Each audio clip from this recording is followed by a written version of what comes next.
আসসালামু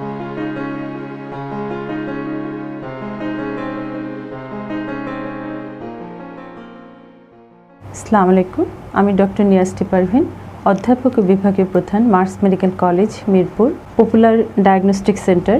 আজকে একটি কমন প্রশ্নের উত্তর দিচ্ছি। প্রেগনেন্ট অবস্থায় মায়েরা প্রায়ই আসেন আমাদের কাছে, বলেন যে পানি ভেঙে গেছে।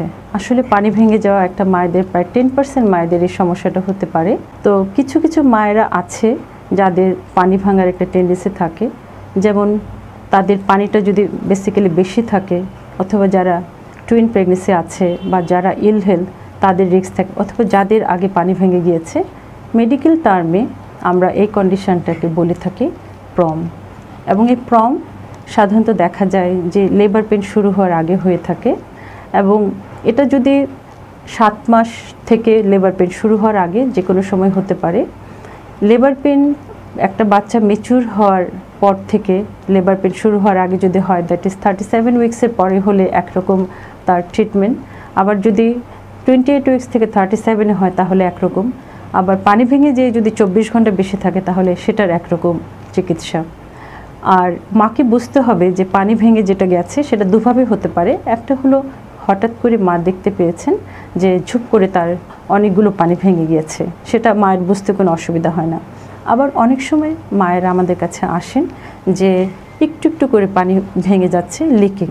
সেক্ষেত্রে ডক্টরের কাছে আসলে আমরা প্রথমে কনফার্ম হই যে আসলেই কি তার পানি ভেঙেছে কি না। কেননা কিছু কিছু কন্ডিশন আছে যেটা পানি ভাঙার সাথে কনফিউশন হতে পারে। যেমন একটা মায়ের যদি খুব অতিরিক্ত লিকুরিয়া থাকে, সেক্ষেত্রে পানি ভাঙার সাথে সেটা কনফিউশন হতে পারে। আবার অনেক সময় ইউরিনের সাথেও পানির কনফিউশন হতে পারে। কাজে একটা মায়ের যখনই পানি ভাঙার ওরকম সিমটম ফিল করবে, তাকে কোনো বিলম্ব না করে সাথে সাথে ডক্টরের কাছে আসতে হবে। এবং সেক্ষেত্রে তাকে ডক্টর প্রথমে পরীক্ষা নিরীক্ষা করে দেখবেন যে আসলেই তার পানি ভেঙেছে কিনা, সেটা শিওর হতে হবে। সেক্ষেত্রে কিছু পরীক্ষা নিরীক্ষা আছে, আল্ট্রাসাউন্ড আছে। আর এক্ষেত্রে কখনোই কোনো রিস্ক নিয়ে বাসায় থাকা যাবে না। যদি মায়ের 9 মাসের কাছাকাছি হয়, সাধারণত দেখা যায় যে হয়তো 24 ঘন্টা থেকে 48 ঘন্টার মধ্যে লেবার পেন শুরু হয়ে যায় আর মায়ের ডেলিভারি হতে পারে। কিন্তু আমাদের সমস্যাটা হয় কখন, যখন যদি অনেক অল্প বয়সে, যেমন 6 মাস 7 মাসে যদি পানি ভেঙে যায়, তখন কিন্তু বাচ্চাটা থেকে প্রিমেচুর এবং পানি ভেঙে যাওয়ার জন্য অনেক ধরনের সমস্যা হতে পারে। এর জন্য মাকে অবশ্যই ভালো হসপিটালে চলে আসতে হবে এবং ওয়েল ইকুইপড হসপিটালে এসে তাকে চিকিৎসাধীন থাকতে হবে।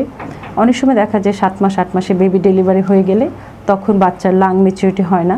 এর জন্য সে যদি কোনো ওয়েল ইকুইপড ডক্টরের সাথে পরামর্শ নেয়, তাহলে আমরা তাকে অ্যান্টিবায়োটিক দিয়ে থাকি, লাং ম্যাচুরেশনের জন্য স্টেরয়েড ইনজেকশন দিয়ে থাকি, এবং আমরা ব্যালেন্স করে দেখি যে আমরা কি প্রেগনেন্সিটা কন্টিনিউ করব নাকি আমরা ডেলিভারি করে ফেলব।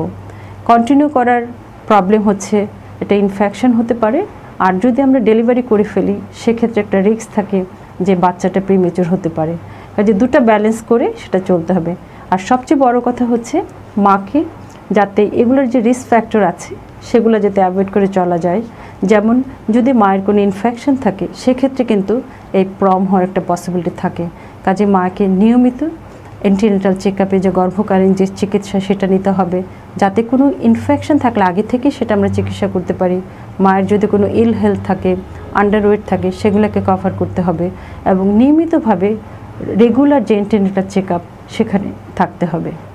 ধন্যবাদ।